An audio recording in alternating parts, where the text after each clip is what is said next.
Knock করার পরে জান্নাতের ভিতর থেকে ফেরেশতারা রক্ষী ফেরেশতারা আওয়াজ দেবে, গেটের সামনে কে? সঙ্গে সঙ্গে যেই প্রশ্ন করবে গেটের সামনে কে, সামনে থেকে নবী মূসা ডাইরেক্ট বলবে আনা মিনাল মূসা, আমি হলাম মূসা, জান্নাতের গেটটা খুলে দাও। সঙ্গে সঙ্গে জান্নাতের ভিতর থেকে রক্ষী ফেরেশতারা বলবে আপনার জান্নাতে প্রবেশ করার সময় এখনো হয় নাই, আপনি জান্নাতে প্রবেশ করবেন, একটু অপেক্ষা করেন, সাইডে আপনি দাঁড়ায় যান। এরপরে নবী ঈসা আলাইহিস সালাম আসবে, আসার পরে জান্নাতের ভিতরে সেই না গেটের মধ্যে ঢোকা দেবে, ভিতর থেকে আওয়াজ দিয়ে বলবে বাইরে কে? সঙ্গে সঙ্গে নবী ঈসা বলবে আনা মিনাল ঈসা, সঙ্গে সঙ্গে ঈসা নবী বলবে আমি হলাম নবী ঈসা। ঈসা নবীকেও বলা হবে আপনি একটু অপেক্ষা করেন, ওয়েট করেন, আপনার এখনো জান্নাতে ঢোকার সময় হয় নাই। নবী ইব্রাহিম আসবে, এরকম করে পর্যায়ক্রমে বড় বড় নবীরা আসবে, আসার পরে জান্নাতের গেটের মধ্যে ঢোকা দিলে সবাইকে অপেক্ষা করে করতে বলবে। আল্লাহর নবী তখন বললেন বেলাল, ওই সময় তুমি বেলাল জান্নাতের গেটে উটের রশি ধরে জান্নাতের গেটের কাছে চলে যাবা, যাওয়ার পরে জান্নাতের গেটে তুমি বেলাল ঢোকা দিবা, কিন্তু যখন জান্নাতের ভিতর থেকে আওয়াজ আসবে বাইরে কে, তখন তুমি বেলাল আওয়াজ দিবা না, তুমি চুপ করে থাকবা, উটের রশি ধরে দাঁড়ায় থাকবা। যেই না ভিতর থেকে আওয়াজ দিবে কে, তোমার টোকা শুনে কে কে আওয়াজ দিবে, উটের পিঠ থেকে আমি মুহাম্মদ রাসূলুল্লাহ সাল্লাল্লাহু আলাইহি ওয়াসাল্লাম আমি বলবো আনা মিনাল মুহাম্মদ সাল্লাল্লাহু আলাইহি ওয়াসাল্লাম, আমার নাম শোনা মাত্র ফেরেশতারা জান্নাতের গেট ওপেন করে দিবে রে বেলাল। তিনজন কালো মানুষের মধ্যে হলেন একজন হযরতে বেলাল রাদিয়াল্লাহু তাআলা আনহু, আল্লাহর নবীর সাহাবী হযরতে বেলাল রাদিয়াল্লাহু তাআলা আনহু। তিনি কেমন সাদা সুন্দর মনের মানুষ ছিলেন। আল্লাহর নবীর সাহাবী বেলালের কাছে আল্লাহর নবী একদিন আসলেন, আসার পরে হযরতে বেলালকে ডাক দিয়ে বলে বেলাল তুমি একটু বলো তো তোমার স্পেশাল কোন আমল আছে নাকি, তুমি একটু বলো তো। আল্লাহর নবীর সাহাবী হযরতে বেলাল রাদিয়াল্লাহু তাআলা আল্লাহর নবীকে ডাক দিয়ে বলেন ইয়া রাসূলুল্লাহ আমার মধ্যে তো তেমন কোন স্পেশাল আমলই নাই, জোরে বলেন সুবহানাল্লাহ। আসলে কি ওনার মধ্যে স্পেশাল আমল ছিল কি ছিল না? প্রিয় ভাইরা, নবীর সাহাবীদের অভ্যাস ছিল এরকম যে ওনারা আমল করতেন আকাশচুম্বী, বিশাল বড় আমল করতেন, কিন্তু বলে বেড়াতেন ছোট করে, সুবহানাল্লাহ বলবেন না? কিন্তু আমাদের অভ্যাস হচ্ছে আমরা আমল করি ছোট আর বলে বেড়াই অনেক বড় করে, কথা বলে ঠিক কিনা? এক লোক হজ করে আসছে, 9 বার হজ করছে, ওনার বাসায় কয়েকজন হুজুর গেছে, যাওয়ার পরে হুজুরদের সামনে ওনার ছেলেকে ডাক দিয়ে বলতেছে বাবা নামাজের তো সময় হয়ে গেছে, আমি 9 নাম্বার বারে হজ করতে গিয়ে সৌদি আরব থেকে যাই নামাজগুলো নিয়ে এসেছিলাম, ওই যাই নামাজগুলো বিছায়া দাও, হুজুররা নামাজ পড়ুক। আসলে উনি কয় নাম্বার বার হজ করতে গিয়ে যাই নামাজ আনছেন এটা কি হুজুররা জানতে চেয়েছে? আসলে উনি জানাচ্ছেন যে আমি 9 বার হজ করছি, জোরে বলে ঠিক কিনা? আমাদের সমাজে এমনও মানুষ আছে হঠাৎ একদিন তাহাজ্জুদের নামাজ পড়ছে, পড়ার পরে বাজারে গেছে, চা স্টলে গেছে, দোকানে গেছে, যেখানেই যায় ডাইরেক্ট বলতেছে যে তাহাজ্জুদের নামাজ পড়তেছি এতই মজা। আছে না নাই? আছে না নাই? তার মানে আমরা আমল করি ছোট্ট, কিন্তু বলে বেড়াই অনেক বড় করে, কথা বলে ঠিক কিনা? কিন্তু হযরতে বেলাল রাদিয়াল্লাহু তাআলা আনহু আল্লাহর নবী বললেন বেলাল তোমার কি স্পেশাল কোন আমল আছে নাকি, তুমি বলো। হযরতে বেলাল রাদিয়াল্লাহু তাআলা আনহু বলছেন আল্লাহর নবী গো আমি বেলালের তো তেমন স্পেশাল কোন আমল নাই, কিন্তু এটাকে আপনি আমল বলবেন কিনা আমি জানি না। আমি বেলাল আমি ছোট্ট একটা কাজ করি গো নবী, আমি বেলালের যখনই ওযু নষ্ট হয়ে যায় আমি সব সময় ওযু অবস্থায় থাকার চেষ্টা করি এবং ওযু বানানোর সঙ্গে সঙ্গে 2 রাকাত তাহিয়াতুল ওযুর নামাজ আদায় করে নি। সুবহানাল্লাহ। আল্লাহর নবী বেলালকে ডাকতে বলে রে বেলাল তুই আমার কাছে একটু আয়। আল্লাহর নবীর কাছে যখন হযরতে বেলাল আসলেন আল্লাহর নবী হযরতে বেলাল রাদিয়াল্লাহু তাআলা ওকে কাছে নিয়া কপালটা এমন করে ধরে বেলাল কালো বেলালের কপালের মধ্যে আল্লাহর নবী ঠোঁট মোবারক লাগায় একটা চুমুকে দিলেন, জোরে বলেন সুবহানাল্লাহ। আল্লাহর নবী বেলালকে ডাকতে বলে বেলাল তুমি যে আমলটা করো তুমি এই আমলটা কোনো সময় ছেড়ে দিবা না, কারণ হলো আমি যখন মেরাজে গিয়েছিলাম, মেরাজে যাওয়ার পরে আমি নবী যখন আল্লাহর বাড়ি আরশে আজিম থেকে শুরু করে নিয়ে আপনি জান্নাত জাহান্নাম প্রদক্ষিণ করে যখন আমি জান্নাতের ভিতরে পড়তেছিলাম, করার সময় জান্নাতের ভিতরে আমি নবীকে বড় একা একা লাগতেছিল। এমন সময় আমি জান্নাতের ভিতরে হাঁটতে হাঁটতে আমি জান্নাতের ভিতরে কোন মানুষের জানি পায়ের আওয়াজ শুনতে পাই। আমার পাশে আমি জিবরাইল আমিনকে ডাক দিয়ে বললাম, জিবরাইল তুমি বলো তো ওই জান্নাতের ভিতরে কার পায়ের আওয়াজ শোনা যায়? হযরতে বেলালের কার পায়ের আওয়াজ শোনা যায়? জিবরাইল আমিন সঙ্গে সঙ্গে আল্লাহর নবীকে ডাক দিয়ে বললেন, নবী ওই জান্নাতের ভিতরে আপনার সাহাবী বেলালের পায়ের আওয়াজ শোনা যায়। আল্লাহর নবীর সাহাবী হযরতে বেলালের পায়ের আওয়াজ শোনা যায়। এমন কথা শোনার পরে নবী আমার চমকে উঠলেন। আল্লাহর নবী জিবরাইলকে বললেন, জিবরাইল রে এখন আপনারা বলেন তো আল্লাহর নবী যখন মেরাজে তখন বেলাল দুনিয়াতে জীবিত ছিল নাকি মৃত ছিল? আল্লাহর নবী অবাক হয়ে গেল, কি রে বেলাল তো দুনিয়ায় জীবিত। জিবরাইল আমিনকে ডাক দিয়ে বলে, আরে জিবরাইল জান্নাতের ভিতরে আমি তো জানি বেলাল দুনিয়াতে জীবিত আছে, তাহলে জীবিত বেলালের পায়ের আওয়াজ কেমনে জান্নাতের ভিতরে শোনা যায়? কেমনে শোনা যায়? জিবরাইল আমিন তখন আল্লাহর নবীকে বলেন, আল্লাহর নবী গো আপনার সাহাবী বেলালের স্পেশাল কিছু আমল আছে, যে আমলগুলো আল্লাহ রাব্বুল আলামিনের কাছে এত বেশি পছন্দনীয় হয়ে গিয়েছে, যার কারণে আল্লাহ রাব্বুল আলামিন ওই বেলালের যা আমলের কারণে বেলালের আমলে আল্লাহ এত বেশি খুশি হয়ে গেছে, যার কারণে বেলালের জীবন দশায় বেলালের জীবিত অবস্থায় আল্লাহ একজন ফেরেশতাকে বেলালের সুর দিয়া জান্নাতের ভিতরে প্রদক্ষিণ করাচ্ছেন। জোরে বলেন সুবহানাল্লাহ। আল্লাহর নবী এত খুশি হয়ে গেলেন, বেলালের কপালে চুমু দিয়ে দিলেন। দেওয়ার পরে বলে, রে বেলাল তুমি হয়তো জানো না আল্লাহ রাব্বুল আলামিন কিয়ামতের পরে সর্বপ্রথম তুমি বেলালকে জান্নাতের ভিতরে প্রবেশ করাবে। জোরে বলেন সুবহানাল্লাহ। নবী আমার বললেন, দুনিয়ার সব মানুষের ভিতরে সর্বপ্রথম তুমি বেলালকে আল্লাহ জান্নাতে প্রবেশ করাবেন। বেলাল টেনশনে পড়ে গেলেন, নবীকে ডাক দিয়ে বলে, নবী আপনি তো বললেন সবার আগে আমি কালো বেলালকে আল্লাহ জান্নাতের ভিতরে দিবেন, কিন্তু আপনি একটু বলেন তো আপনার সাহাবী আপনার ডবল জামাই হযরত ওসমানের আগে কি বেলালকে জান্নাতে দিবেন নাকি? আল্লাহর নবী বললেন, রে বেলাল তুমি বেলালকে আমার আল্লাহ রাব্বুল আলামিন ওসমানের আগে জান্নাতে ঢুকিয়ে দিবেন। এইবারে বেলাল রাদিয়াল্লাহু তাআলা আরেকটু ক্লিয়ার হওয়ার জন্য আল্লাহর নবীকে আমার ডাক দিয়ে বললেন, ইয়া রাসূলুল্লাহ বুঝলাম আপনি তো বললেন ওসমানের আগে আমি বেলালকে জান্নাতে দিয়ে দেব, কিন্তু আল্লাহর নবীকে আমি জানতে চাই, ও নবী আপনি তো বলেছেন আপনার পরে দুনিয়াতে আর কেউ নবী হবে না, কিন্তু আপনি বলেছেন আপনার পরে যদি কাউকে আল্লাহ নবুয়ত দিতেন তাহলে আপনার সাহাবী উমরকেই তো আল্লাহ নবুয়ত দান করতেন, কিন্তু আল্লাহ নবী গো আপনি একটু বলেন ওই পাওয়ারফুল নেতা আপনার প্রিয় সাহাবী হযরত উমর, ওই উমরের আগেও কি আমাকে আল্লাহ জান্নাতের মধ্যে ঢুকায়া দিবে নাকি? আল্লাহর নবী এমন কথা শোনার পরে বেলালকে বলে, রে বেলাল আমার আল্লাহ রাব্বুল আলামিন ওই উমরের আগে তোমার জান্নাতে ঢুকায়া দিবে। নবী আমার সঙ্গে সঙ্গে এমন কথা বলার পরে বেলাল রাদিয়াল্লাহু তাআলা আনহু আরেকটু ক্লিয়ার হওয়ার জন্য আল্লাহর নবীকে ডাক দিয়ে বলে, রাসূলুল্লাহ আপনি বিরক্ত হবেন না গো নবী, আপনি বিরক্ত হবেন না, আমি আরেকটু ছোট্ট বিষয়ে ক্লিয়ার হতে চাই। আপনার সাহাবী আবু বকর, যে আবু বকরের আমল দুনিয়ার সব মানুষের আমলের পাল্লা যদি একদিকে দেওয়া হয় আর আবু বকরের আমলের পাল্লা যদি একদিকে দেওয়া হয় তাহলে আবু বকরের আমলের পাল্লাই তো ভারী হয়ে যাবে, তাহলে সব উম্মতের চাইতে যে আবু বকরের আমলের পাল্লার ওজন বেশি, ওই আবু বকরের আগে কি আমি জান্নাতে যাব নাকি? আপনারা বলেন তো আবু বকরের আমল কম না বেশি? আরো জোরে বলেন, কম না বেশি? প্রিয় ভাইয়েরা আমার, আবু বকর রাদিয়াল্লাহু তাআলা আনহুর আমল কেমন দেখেন। আল্লাহর নবী আর হযরত আম্মা জান আয়েশা রাদিয়াল্লাহু তাআলা আনহা একদিন খোলা আকাশের নিচে বসা।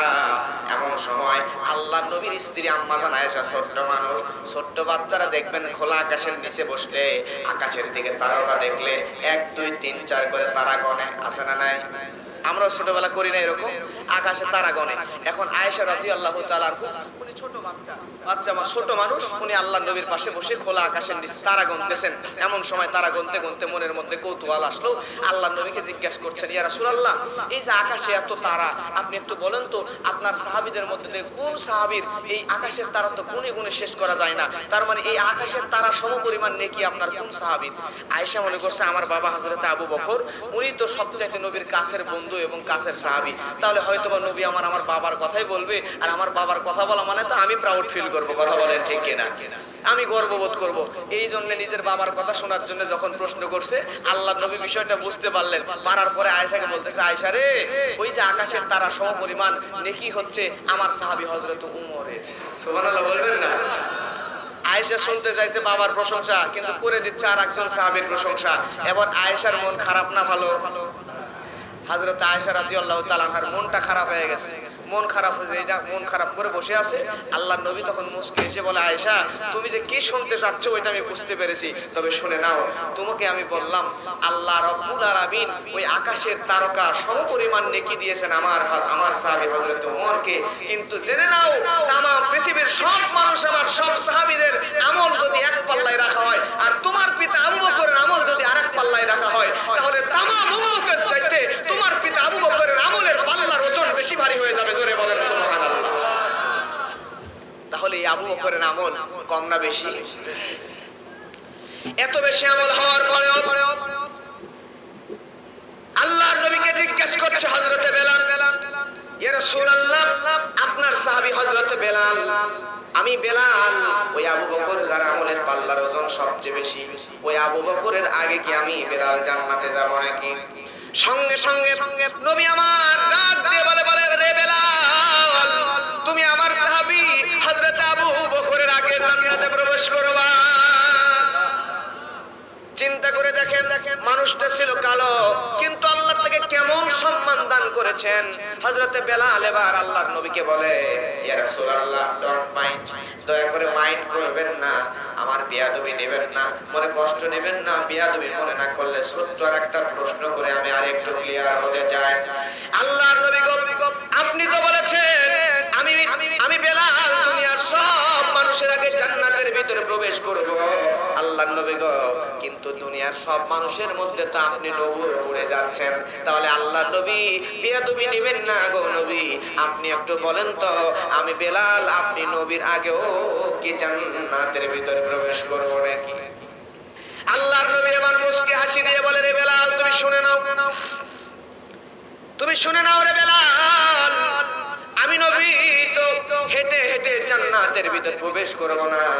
আমি যখন জান্নাতে প্রবেশ করব, রব্বুল আলামিন আমাকে জান্নাতি একটা উট দান করবেন, আর ওই উটের পিঠের উপর আমি থাকব, আর ওই উটের রশিটা তুমি বেলাল ধরে আমার আগে আগে যাবা। আচ্ছা বলেন তো, উটের রশি যেই মানুষের হাতে থাকে সেই মানুষটা সামনে থাকে নাকি উটটা সামনে থাকে? এইবার আল্লাহর নবী বলে, রে বেলাল শুনে নাও, জান্নাতে যখন মানুষদের প্রবেশ করার সময় হয়ে যাবে, জান্নাতের গেটের কাছে বড় বড় নবী পয়গম্বররা আসবে। বড় বড় পয়গম্বররা আসার পরে জান্নাতের গেটের মধ্যে নক করবে। নক করার পরে আল্লাহর নবী হযরতে মুসা আলাইহিস সালাম নক করবে। নক করার পরে জান্নাতের ভিতর থেকে ফেরেশতারা, রক্ষী ফেরেশতারা আওয়াজ দেবে, গেটের সামনে কে?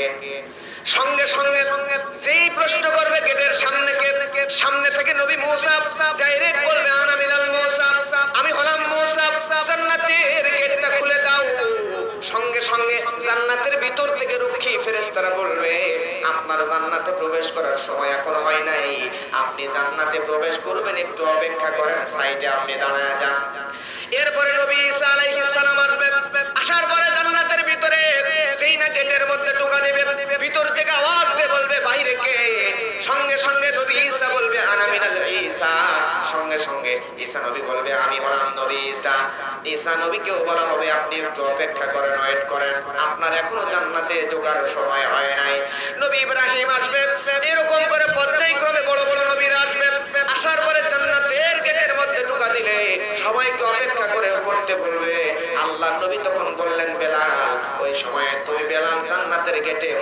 রশি ধরে জান্নাতের গেটের কাছে চলে যাবা। যাওয়ার পরে জান্নাতের গেটে তুমি বেলাল টোকা দিবা, কিন্তু যখন জান্নাতের ভিতর থেকে আওয়াজ আসবে বাইরে কে, তখন তুমি বেলাল আওয়াজ দিবা না, তুমি চুপ করে থাকবা, উঠে রশি ধরে দাঁড়ায় থাকবা। যেই না ভিতর থেকে আওয়াজ দিবে কে তোমার টোকা শুনে, কে কে আওয়াজ দিবে, উটের পিঠ থেকে আমি মুহাম্মদ রাসূলুল্লাহ সাল্লাল্লাহু আলাইহি ওয়াসাল্লাম আমি বলবো আনা মিনাল মুহাম্মদ সাল্লাল্লাহু আলাইহি ওয়াসাল্লাম। আমার নাম শোনা মাত্র ফেরেশতারা জান্নাতের গেট ওপেন করে দিবে রে বেলাল। আর জান্নাতের গেট ওপেন করার সাথে সাথে তুমি বেলাল উঠে রশি ধরে সামনে সামনে জান্নাতের মধ্যে প্রবেশ করবা, আর আমি নবী উটের পিঠে জান্নাতের ভিতরে প্রবেশ করব। সুবহানাল্লাহ। কত সম্মানিত মানুষ। মানুষটা ছিল কালো, কিন্তু তাকে আল্লাহ সুবহানাহু ওয়া তাআলা জগৎ বিখ্যাত মানুষদের মতো সম্মানিত করে দুনিয়াতেও সম্মানিত করেছেন এবং মৃত্যুর পরে জান্নাত দিয়ে সম্মানিত করেছেন। জোরে বলেন না সুবহানাল্লাহ। এরপরে দ্বিতীয় নাম্বার কালো মানুষ, সে মানুষটা ছিল কালো কিন্তু আমি বলি তাকে ব্ল্যাক ডায়মন্ড, নাম হচ্ছে মাহজা বিন সালেহ। এই লোকটা ছিল হযরত ওমর রাদিয়াল্লাহু তাআলার গোলাম, পরবর্তীতে কৃতদাস থেকে তাকে মুক্ত করে দেওয়া হয়েছিল। এই মাহজা বদরের যুদ্ধে গিয়েছিল, যুদ্ধে যাওয়ার পরে সে ইসলামের এই প্রথম যুদ্ধ বদরের যুদ্ধের মধ্যে গিয়া প্রথম শহীদ হয়েছিল এই মাহজা, যে শহীদ হওয়ার কারণে তাকে আল্লাহ দুনিয়াতেও সম্মানিত করেছে, মৃত্যুর পরেও তার জান্নাতের বাজেট করে দিয়েছে। জোরে বলেন সুবহানাল্লাহ। এই মাহজা কেমন ছিল? মাহজা যখন যুদ্ধের ময়দানে গেল, যাওয়ার পরে মাহজা ডাইরেক্ট চিৎকার দিয়ে বলে দিল আনা মাহজা ওয়া ইলা রাব্বিল আরজা। আল্লাহর নবীর এই সাহাবী মাহজা যুদ্ধের ময়দানে গিয়ে মাহজা বিন সালেহ এই কথা বলে যুদ্ধ শুরু করলো। যুদ্ধ করতে করতে শহীদ হয়ে জান্নাতের ভিতরে চলে গেল। জোরে বলেন সুবহানাল্লাহ। এরপরে তৃতীয় নাম্বার মানুষটার নাম হচ্ছে হযরতে লোকমান। সুবহানাল্লাহ বলবেন না? লোকমান বলেন তো নামটা সুন্দর নাকি অসুন্দর? আরেকটু জোরে বলেন। কত সুন্দর নাম। তাহলে আজকে দেখেন আমাদের সমাজে আমরা যখন আমাদের সন্তানদের নামকরণ করি, আমাদের সন্তানদের নামকরণ করার সময় কিন্তু ইসলামিক অর্থবোধক সুন্দর যে একটা নাম দেওয়া লাগবে, এই নাম কিন্তু আমরা দেই না। আমরা শর্ট নাম করতে গিয়ে অনিসলামিক নাম দেই, কিন্তু আমরা হয়তো জানি না মৃত্যুর পরে হাসরের ময়দানে কঠিন মুসিবতের সময় আল্লাহ সুবহানাহু ওয়া তাআলা তার প্রত্যেক বান্দাকে কিন্তু নাম ধরে ধরে ডাকবেন। আর ওই জায়গায় যদি আপনার আমার সন্তানের নাম বা আমাদের নাম যদি অসুন্দর হয়, ইসলামিক অর্থবোধক ভালো নাম যদি না হয়, তাহলে নামের কারণে কিন্তু হাসরের ময়দানে অপমান করা হবে। কথা কি বোঝা যায়? অতএব আমাদের প্রথম কাজ হচ্ছে আমাদের সন্তান হওয়ার পরে সুন্দর একটা অর্থবোধক নাম সিলেক্ট করে এই নামটা সন্তানকে দেওয়া ইনশাআল্লাহ। কিন্তু আজকে আমরা এমন এক মডার্ন যুগে বাস করতেছি, যেই যুগের সন্তানদের নাম যে ইসলামিক অর্থবোধক হওয়া লাগবে এই বিষয়ে কোনো চিন্তাই নাই। আমরা শুধু শর্ট আর ওই যে আছে না বাবার নামের সাথে মায়ের নামের সাথে ছেলের নামের সঙ্গে আর এক মেয়ের নামের সঙ্গে মিলে নাম রাখে, অর্থবোধক হোক আর না হোক মিললেই হলো, এরকম আছে না? না, এক লোকের সন্তান হয়েছে, আগে দুইটা ছেলে ছিল, আবার একটা ছেলে হয়েছে। লোকটা এই ছেলের নাম নেওয়ার জন্য ইমাম সাহেবের কাছে মিষ্টি নিয়ে গেছে, যে ইমাম সাহেবকে বলতেছে ইমাম সাহেব আমার তো আগে দুইটা সন্তান হয়েছিল, আবারও একটা ছেলে হয়েছে, আপনি সুন্দর একটা শর্ট নাম একটা সিলেক্ট করে দেন। এখন আমরা যারা আলেম আছি, আমাদের কাছে যখন মানুষরা সন্তানদের নাম, ছেলে সন্তানের নাম জিজ্ঞেস করে, তখন কিন্তু আমরা সবচেয়ে বেশি মানে সাজেস্ট করি দুইটা নাম। কয়টা? দুইটা, যেটা আল্লাহর কাছে সবচেয়ে পছন্দনীয়। আপনারাও হয়তো জানেন, একটা হচ্ছে আব্দুল্লাহ আর একটা আব্দুর রহমান। আব্দুল্লাহ আর আব্দুর রহমান এই দুই নাম একটা সিলেক্ট করে আর তাকে দেওয়ার পরে সে বলতেছে না এগুলো হবে না হুজুর, এগুলো তো ওল্ড মডেল, আপনি নিউ ভার্সন কিছু বলেন। তারপর আবার শর্ত দিয়ে দিছে এমন নাম বলবেন যেই নাম আমার পূর্বের দুই ছেলের সাথে মিলে যাবে এবং নামটা হবে শর্ট, মানে আগের দুই ছেলের নামের সাথে নামটা মিলা লাগবে এবং শর্ট নাম হওয়া লাগবে, লম্বা বড় নাম হওয়া যাবে না, আধুনিক নাম হতে হবে। এবার ইমাম সাহেব বলতেছে আপনার আগের দুই ছেলের নাম কি?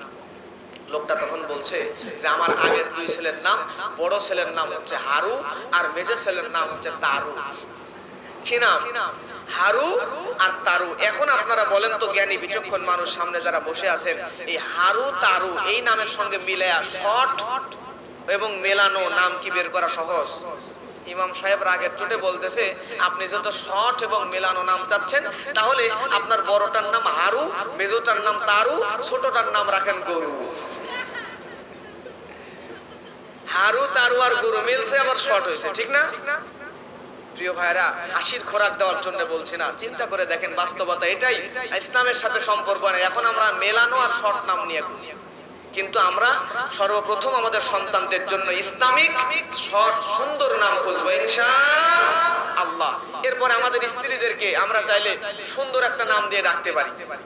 যেমন আম্মাজান আয়েশা রাদিয়াল্লাহু তাআলা আনহাকে আল্লাহর নবী মহব্বত করে হুমায়রা বলে ডাকতেন, এবং আয়েশা এই নামটাকে শর্ট করে ডাকতেন আল্লাহর নবী আয়েশ বলে। সুবহানাল্লাহ বলবেন না? আয়েশা কি বলতেন? আয়েশ বলে ডাকতেন।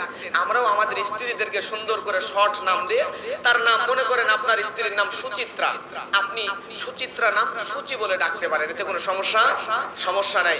এখন তাই বলে আপনার বউয়ের নাম সুচিত্রা, আপনি সুচি বলে ডাকতেছেন, আপনার ভাই সে বিয়ে করেছে, তার বউয়ের নাম যদি হয় বিচিত্রা, তাহলে কি বলে ডাকবে? আপনার ভাইয়ের বউয়ের নাম যদি বিচিত্রা হয়, তাহলে সে চিত্রা বলে ডাকতে পারে, এতে কোনো সমস্যা নাই। তাহলে ইসলামিক সুন্দর শর্ট নাম আমরা আমাদের স্ত্রীদেরকে দিতে পারি ইনশাআল্লাহ। আমার প্রিয় ভাইয়েরা, এবার আসেন আল্লাহ রাব্বুল আলামিন বলছেন সূরা লুকমান আয়াত নাম্বার 12, জোরে বলেন আয়াত নাম্বার কত? আল্লাহ রাব্বুল আলামিন বলেন ওয়ালাকাদ আতাইনা লুকমানাল হিকমা আহিকমাতা আনিশকুরু লিল্লাহ। আল্লাহু আকবার। আল্লাহ রাব্বুল আলামিন বলেন আমি লুকমান হাকিমকে, লুকমানকে হিকমত দান করেছি, জ্ঞান দান করেছি, প্রজ্ঞা দান করেছি। তাহলে বলেন তো শুধু লোকমানকেই নয়, আমরা দুনিয়ার মানুষদেরকেও জ্ঞান হিকমত দান করেছেন, যিনি তার নাম কি? আল্লাহ সুবহানাহু ওয়া তাআলা আমাদেরকেও হিকমত দান করেছেন, আমাদেরকেও জ্ঞান দান করেছেন। লোকমান আলাইহিস সালামকেও জ্ঞান দান করেছেন। কেমন জ্ঞান দান করেছেন? ছোট্ট একটা এক্সাম্পল দেই, ছোট্ট একটা উদাহরণ দিই প্রিয় ভাইরা আমার। আল্লাহর নবী, আল্লাহ রাব্বুল আলামিনের প্রিয় বান্দা হযরত লোকমান আলাইহিস সালাম একদিন নদী পথে, পানি পথে নৌকার উপর করে কোন এক জায়গায় সফরে যাচ্ছেন। সফরে যাওয়ার সময় প্রিয় ভাইরা আমার, নৌকার উপরে সফরে যাওয়ার সময় ওই নৌকাতে আরো দুইজন স্বামী স্ত্রী ওই নৌকার উপরে উঠেছে। যে স্বামী স্ত্রীর কোলের মধ্যে ছোট্ট একটা বাচ্চা। দেখবেন অনেক সময় ছোট বাচ্চারা প্রচুর পরিমাণে কান্নাকাটি করে, আছে না নাই? নৌকার উপরে স্বামী আর স্ত্রী আছে, পাশেই লোকমান, ছোট্ট বাচ্চা প্রচুর পরিমাণে কাঁদতেছে। এই কান্না, এত কান্নাকাটি করতেছে। আমাদের সমাজে দেখবেন কিছু সময় ছোট বাচ্চা এত পরিমাণ কান্নাকাটি শুরু করে, আশেপাশের মানুষরা কিন্তু বিরক্ত হয়ে যায়, আছে না এরকম? প্রচুর পরিমাণে বিরক্ত হয়ে যায়। এই লোকমান আলাইহিস সালাম নৌকায়, আর সামনে স্বামী স্ত্রী, তাদের কোলে ছোট্ট একটা বাচ্চা, সে প্রচুর পরিমাণে কাঁদতেছে। এই কান্না বাবা মা অনেক চেষ্টা করে থামাইতে পারে না। কান্না যখন কোনো মতেই থামাইতে পারতেছে না, তখন লোকমান আলাইহিস সালাম বলতেছে যে আপনার সন্তানদের কান্না থামাইতে চাইলে আমার কোলে দেন, আমি কান্না থামাইয়া দিচ্ছি। সুবহানাল্লাহ বলবেন না? এইবার লোকমান করলো কি, ওই লোকের কাছ থেকে ওই ছোট্ট বাচ্চাকে কোলে নিছে কান্না থামানোর জন্য। কান্না থামাবে কি, নেওয়ার পরে নৌকার সাইডে ধারে গেছে, যায় পানির মধ্যে বাচ্চারে চুবাইয়া দিছে। আচ্ছা, পানির মধ্যে চুবাইয়া দেয়, ওঠানোর পরে বাচ্চা কান্না কমবে নাকি বাড়বে? আরো বেশি কান্না শুরু করছে। ছোট বাচ্চার বাবা মা তখন চিন্তিত হয়ে গেছে, রাগের চোটে লোকমান আলাইহিস সালামের হাত থেকে খপ করে বাচ্চাকে ধরে টান দিয়ে নিছে। নেওয়ার পরে বলতে, দূর মিয়া, আপনারা দিলাম বাচ্চার কান্না থামানোর জন্য, কিন্তু আপনি আমার বাচ্চারা নিয়ে পানির মধ্যে চুবাই দিতেন, বাচ্চার কান্না তো আরো বাড়ি গেল। রাগের চোটে বাচ্চাটাকে নিয়ে দিছে। নিয়ে নেওয়ার পরে যেই না বাচ্চার বাবা বাচ্চাকে কোলে নিছে, আর অমনি কান্না থেমে গেছে। সুবহানাল্লাহ বলবেন না?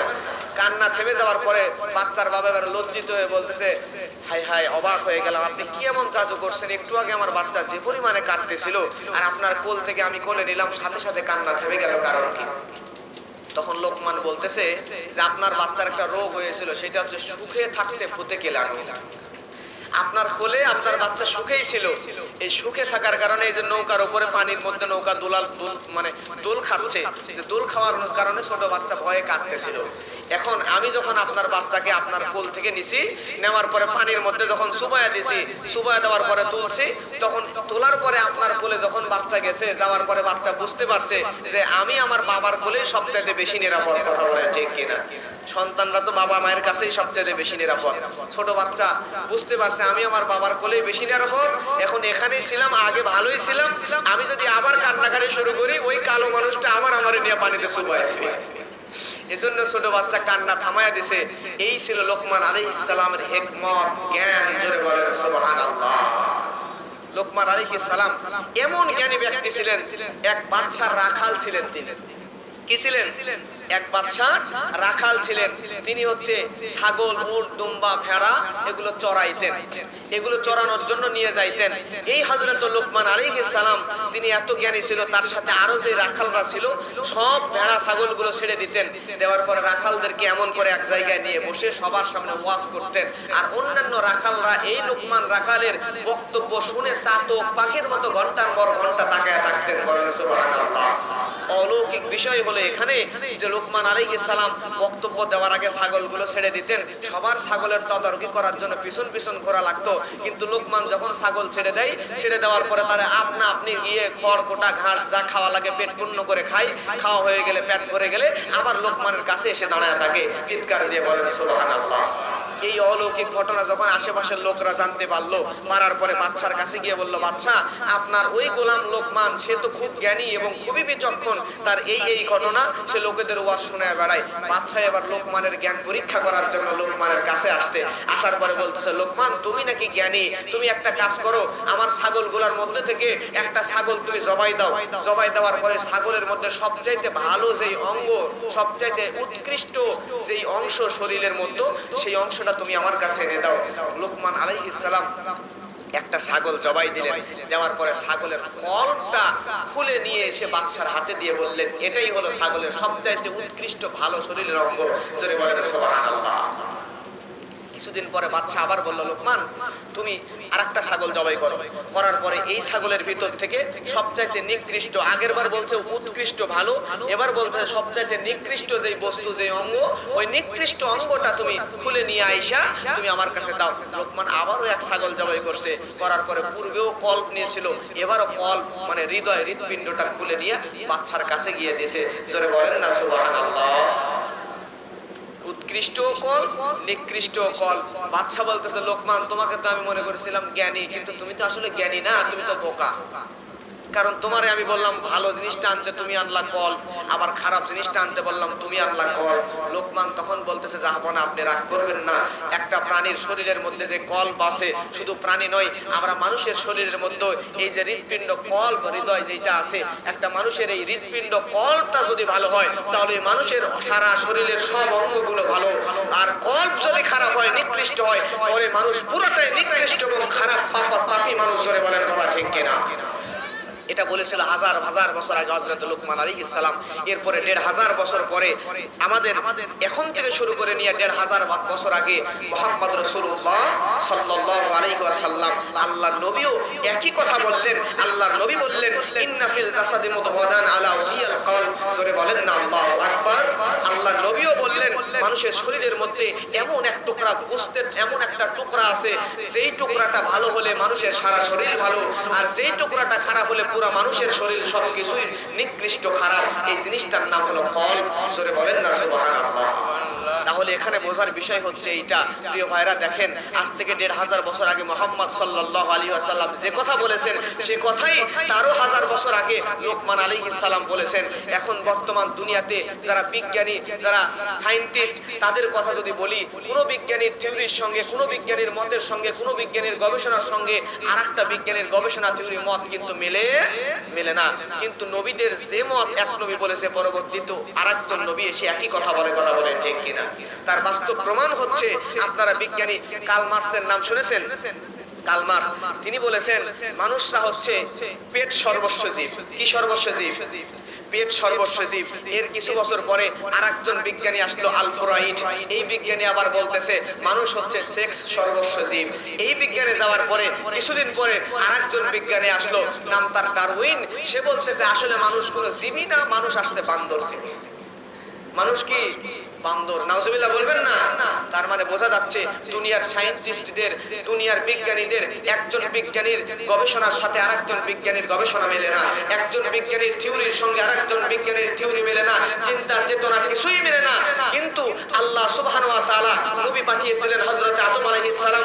আদম আলাইহিস সালামের সঙ্গে থেকে সময় থেকে শুরু করে নিয়ে হযরত নূহ আলাইহিস সালাম, নূহ আলাইহিস সালাম থেকে শুরু করে নিয়ে আল্লাহ যত নবী পাঠালেন আদমের থিওরির সঙ্গে মিলে যায় নূহুর থিওরি, নূহুর থিওরির সঙ্গে মিলে যায় মূসার থিওরি, মূসার থিওরির সঙ্গে মিলে যায় ঈসার থিওরি, ঈসার থিওরির সঙ্গে মিলে যায় হযরত ইউসুফ আলাইহিস সালামের থিওরি, ইউসুফ আলাইহিস সালামের থিওরির সঙ্গে মিলে যায় হযরত হুদ আলাইহিস সালামের থিওরি, হযরত হুদ আলাইহিস সালামের থিওরির সঙ্গে মিলে যায় হযরত ইব্রাহিম আলাইহিস সালামের থিওরি, হযরত ইব্রাহিম আলাইহিস সালামের থিওরির সঙ্গে মিলে যায় হযরত ইসমাঈল আলাইহিস সালামের থিওরি। ইসমাঈল আলাইহিস সালাম যেটা বলেছেন একই কথাই বলেন মুহাম্মদ সাল্লাল্লাহু আলাইহি ওয়াসাল্লাম। তাহলে মূসার সঙ্গে, ঈসার সঙ্গে, মুহাম্মদ সাল্লাল্লাহু আলাইহি ওয়াসাল্লামের সঙ্গে, ইব্রাহিম আলাইহিস সালামের সঙ্গে, হযরত আইয়ুব আলাইহিস সালামের সঙ্গে দুনিয়াতে আল্লাহ যত নবী পাঠিয়েছেন প্রত্যেকটা নবী যে যা বলেছে পরবর্তীতে যত নবী আসছে সব নবীর কথা একই, এক কিঞ্চিত পরিমাণ অমিল নাই। জোরে বলেন সুবহানাল্লাহ।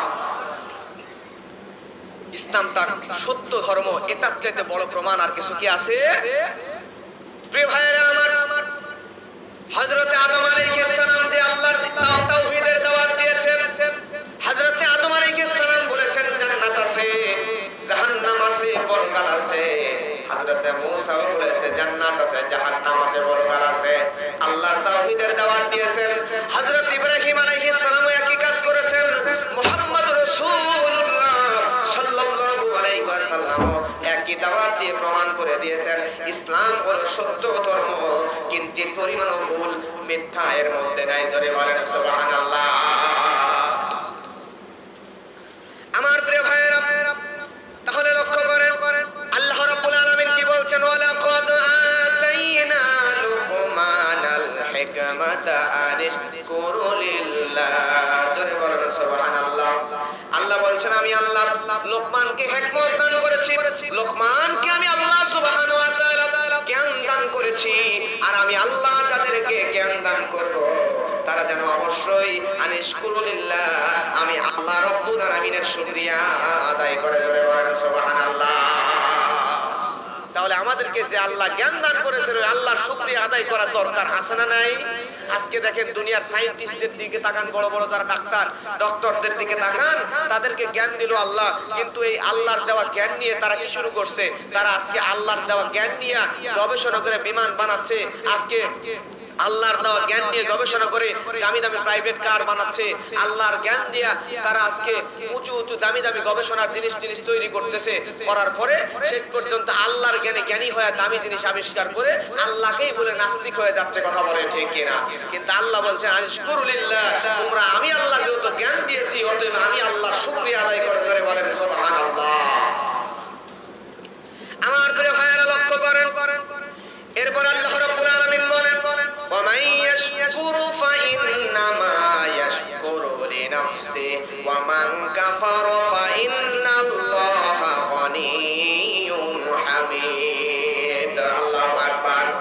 আল্লাহ বলছেন যে কৃতজ্ঞতা প্রকাশ করে, তার মানে আল্লাহ জ্ঞান দিলেন, জ্ঞান দেওয়ার পরে কৃতজ্ঞতা প্রকাশ করতে বললেন। যে বান্দা কৃতজ্ঞতা প্রকাশ করে সে তো নিজের জন্যই করে। কারণ হলো যদি কেউ শুকরিয়া আদায় না করে তাহলে আল্লাহ রাব্বুল আলামিনের এক আল্লাহ তো অমুক্ত, আল্লাহ তো প্রশংসিত। তার মানে হলো দুনিয়ার সব মানুষকে আল্লাহ জ্ঞান দিলেন, এই জন্য মানুষরা শুকরিয়া আদায় করবে। কিন্তু আপনি বিশ্বাস করেন আল্লাহ জ্ঞান দিয়েছেন, শুকরিয়া আদায় করতেই হবে। কিন্তু যদি আপনি আমি তামাম দুনিয়ার সব মানুষ যদি আল্লাহর বিরুদ্ধে চলে যায়, আল্লাহর শুকরিয়া এক কিঞ্চিত পরিমাণ যদি আমরা না করি, তারপর আল্লাহ রাব্বুল আলামিনের এক কিঞ্চিত পরিমাণ ক্ষতি হবে না। জোরে বলেন সুবহানাল্লাহ। বরং আল্লাহই বলছেন শুকরিয়া যে করে সে তার নিজের জন্যই করে। আমি আপনি যত বলবো আলহামদুলিল্লাহ, যত বলবো সুবহানাল্লাহ, যত বলবো আল্লাহু আকবার, লাভ কি আল্লাহর নাকি আমাদের? বুঝে আসছে কথা? প্রিয় ভাইরা আমার, এইবারে আসে বলছিলাম লোকমান আলাইহিস সালাম সন্তানদেরকে 10টা উপদেশ দিয়েছেন। এই 10টা উপদেশ আমরা যদি পালন করতে পারি তাহলে তো আল্লাহ রাব্বুল আলামিন সুন্দর করে জানিয়ে দিচ্ছেন এই 10টা উপদেশ। লোকমান কেমন জ্ঞানী ছিল? সন্তানদেরকে চিন্তা করেন, আমরা আমাদের সন্তানদেরকে উপদেশ দেই কি দেই না?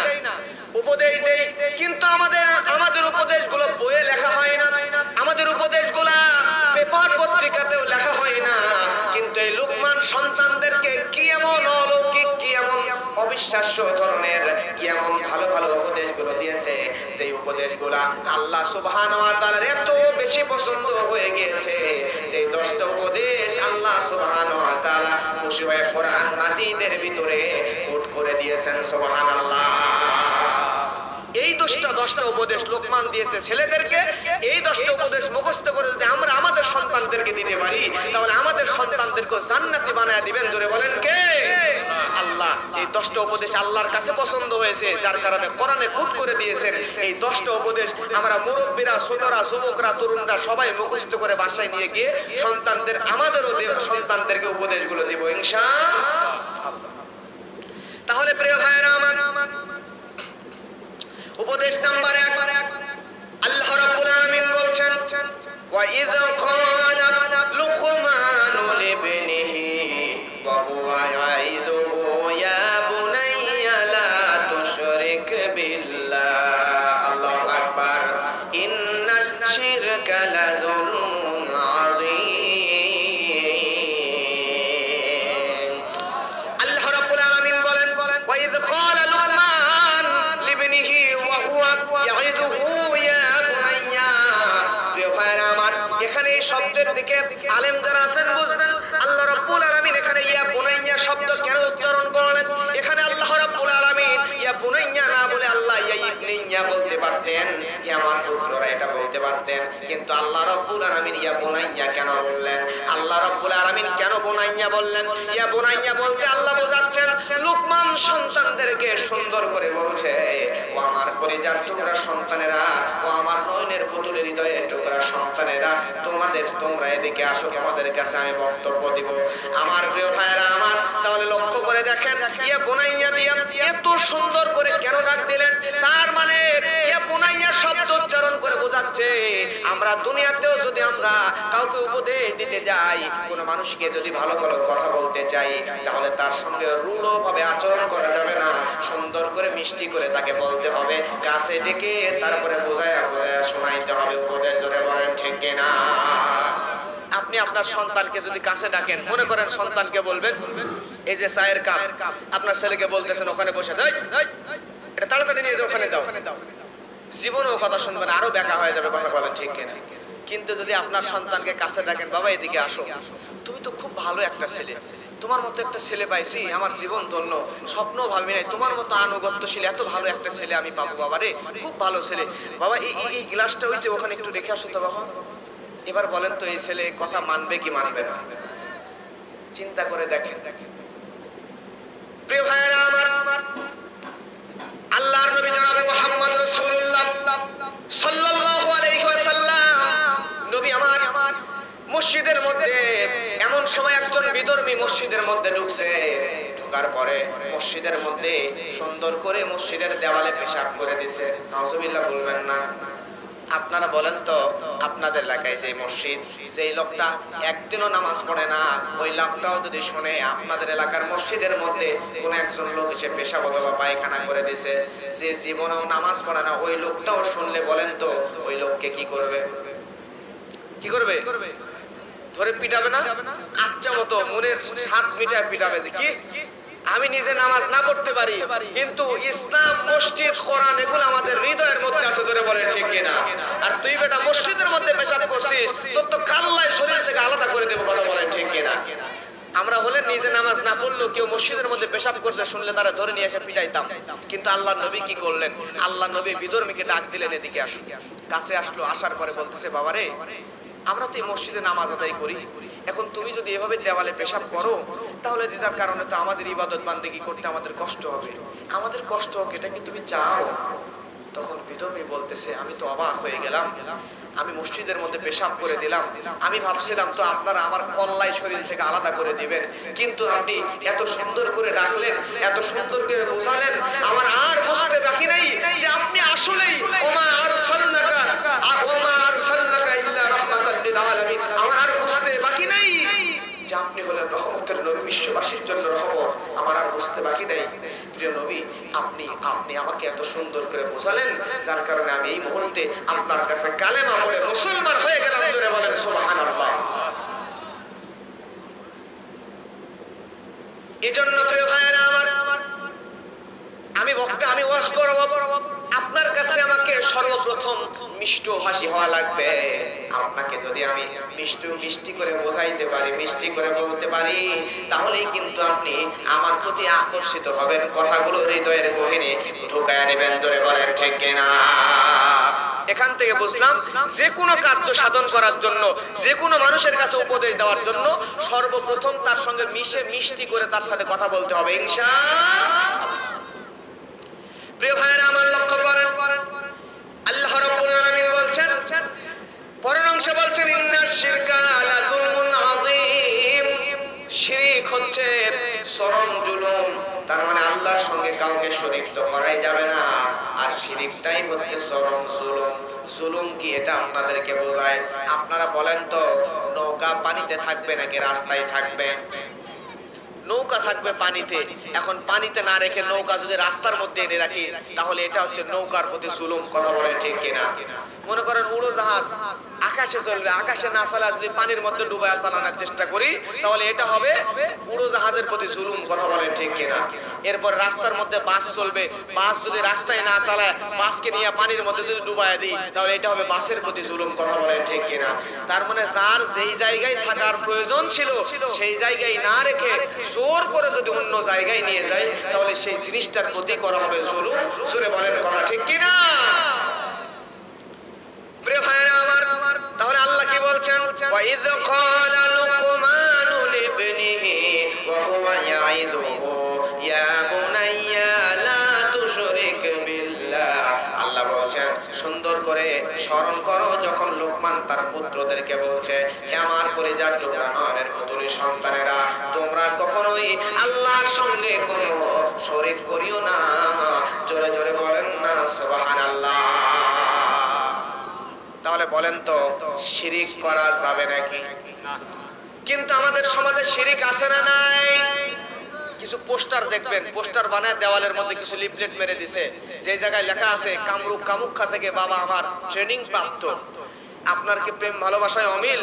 স্বামী স্ত্রী দুইজনের মধ্যে অমিল, প্রেম ভালোবাসায় ব্যর্থ, চাকরি হয় না, সন্তান হয় না, অমুকের মেয়েকে আপনি বসে আনতে চান, পটাইতে চান, তাহলে বাবার কাছে আসেন, এক তাবিজেই কাজ। জোরে বলেন নাউজুবিল্লাহ। আমার বুঝে আসে না, বাংলাদেশের মানুষ খায়ও বলে, এত বোকার বোকা। আচ্ছা বলেন তো, আমি হুজুরের তাবিজ দিয়া যদি কাজী হই, অমুকের সুন্দরী মেয়েকে পটায়া বিয়ে করবেন। আচ্ছা তাবিজে যদি কাজী হয়, তাহলে আমি হুজুর কি অতই বোকা, সুন্দরী মেয়েকে তাবিজ দিয়ে পটায় আপনার বউ বানাবো, আমি নিজের বউ না বানায়? আরে কাজ তো হলে আমি হুজুর নিজেই হাতের মধ্যে একটা, ডান হাতে একটা, বাম হাতে একটা, গলায় একটা, কোমরে একটা, পায়ে একটা 15-20টা তাবিজ বানাইতাম, তাবিজ লাগাইতাম, লাগার পরে বাংলাদেশের সব সুন্দরী মেয়েগুলোর আমি আগে বউ বানাইতাম। জোরে বলেন ঠিক কিনা? যুবকগুলা বোকা বোঝেও না। আরে তাবিজ দিয়ে কাজ হলো, তো আমি হুজুরই সর্বপ্রথম তাবিজ টাবিজ গলায় লাগাইয়া তাবিজ দিয়ে যদি কোটিপতি হওয়া যায়, তো তাহলে আমি তো তাবিজ টাবিজ লাগাই নিজেই কোটিপতি হয়ে বসে থাকতাম, আমার তো আর হুজুরগিরি করা রাখতো না। জোরে বলেন ঠিক কিনা? যুবকরা আজকে তাবিজের পিছনে দৌড়ায়, কি যে পাইছে তাবিজের মধ্যে কোন। আবার আমাদের সমাজে একটা কথাও আছে, বাচ্চা না হলে পীরের দরবারে যায়, আছে না নাই? পীরের দরবারে যেয়ে বলে, বাবা আমার একটা বাচ্চার ব্যবস্থা করে দাও। নাই নাই নাই, বাচ্চা দেওয়ার মালিক জোরে বলেন তো একজন, তিনি কে? আল্লাহ ছাড়া আর কারো ক্ষমতা নাই বাচ্চা দেওয়ার। কথা বলেন ঠিক কিনা? কিন্তু আমাদের সমাজে আবার কিছু কথাও প্রচলিত আছে, কেউ ফেরে না খালি হাতে।